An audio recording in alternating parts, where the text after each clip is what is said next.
Season 2 of The Buccaneers is now streaming on Apple TV Plus, and we got a chance to speak to some of its creators. Check out our conversation with Katherine Jakeways, Beth Willis, and Joe Inez.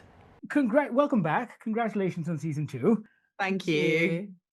Let me tell you, I was waiting for the longest time for that announcement. I thought it wasn't going to happen, and then Apple surprised me, and I was so excited. But yes, and I wanted to speak to you about this because I grew up obsessed with period dramas. I grew up reading Jane Austen and Edith Wharton and the like, and I guess for all of its modernity and sexiness, Bridgerton still kind of conforms to the traditional period drama. But I think The Buccaneers breaks that mold, and I was wondering if you could talk to me about whether the three of you saw Buccaneers as a response to the traditional period drama, or were you sitting in that writer's room going, hell, guys, we need to reinvent this? That's a good question. What would you I say? don't think we were conscious of trying to reinvent anything, but we really did want to see characters in a period drama that felt like living, breathing human people that we recognize in 2025. And we talked a lot, didn't we, about how you'd see a painting on a wall of almost like a still life of a girl in a nice dress with perfect hair, but not moving, not speaking. And all you ever knew about them in period dramas was who they love and who they married. And Right. actually, we wanted them to have friendships and jealousies and have a laugh with their friends. And yes, have romance and desire and marriage and all of those things too, but to kind of be full-blooded characters that feel real. And I think that's key to your writing, isn't it? You just want those girls to feel alive on the page. And I think almost by default, that makes it feel different for a period drama, because for a long time, it has just been about the dresses and the marriages, and that's part of it. And we love the costumes, we love the hair and makeup, we love the gorgeous locations, and we love a feeling that you're stepping into history, but we really want it to feel real as well, and relatable. Because we want to care about them, I suppose. And sometimes you kind of, when you're reading those books, which we love, and watching those shows, many of which we love, you kind of go, oh yeah, I'm really enjoying kind of hearing the process of their stories, but you don't actually feel like you know them. You don't feel like they're relating to anybody that you've ever met. You don't, so we're really keen for all the characters, obviously the girls, but also the boys and also the older characters, for them all to feel like they were kind of three-dimensional and real, and that they might make bad choices and that they might surprise you, and they weren't just kind of following the archetype of the mother character, the villain character, the kind of bad boyfriend character. So we wanted to kind of make them all a bit messy and modern feeling. So no, I think you're right. We didn't go, let's start, let's tear up period drama at all, did we? But I think it's nice of you to say. I think it's, I feel like that's a real compliment for you to say that it feels like it's different from other period dramas.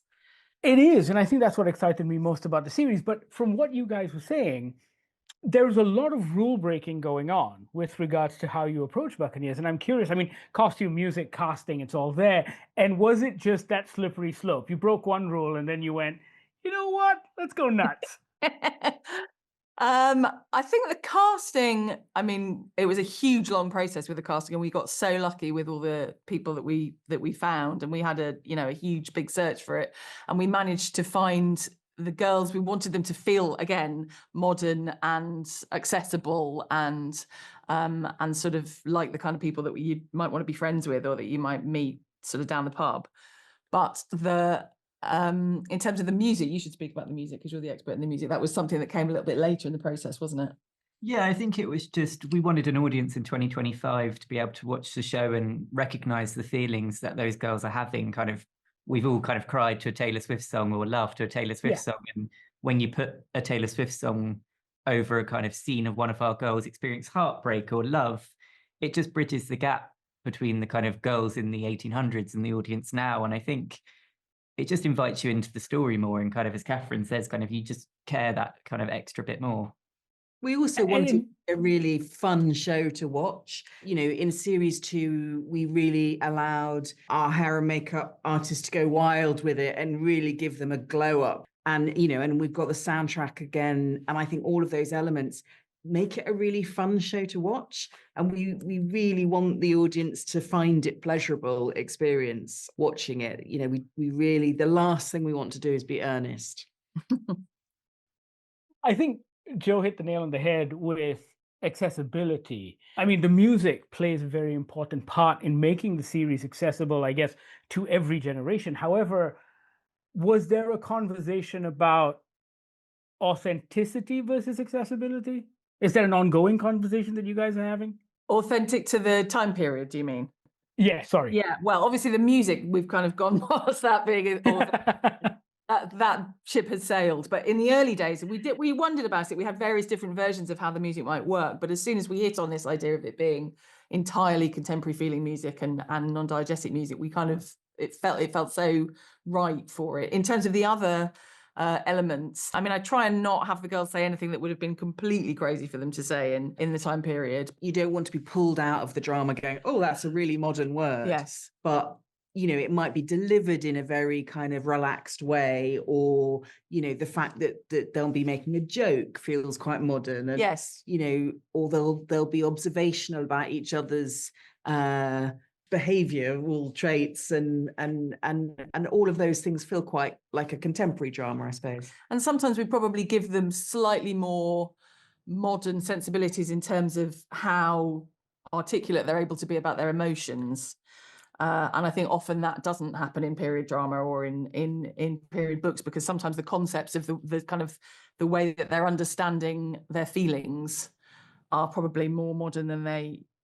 I mean, I don't know, maybe they're not, but I guess we want the audience to feel, oh, these are quite emotionally literate people and they're able to discuss concepts that are familiar to us as viewers in a way that you perhaps wouldn't have been able to in a traditional period drama. Because again, everything that we're doing is about making it feel more entertaining and more accessible, I suppose, and more relatable.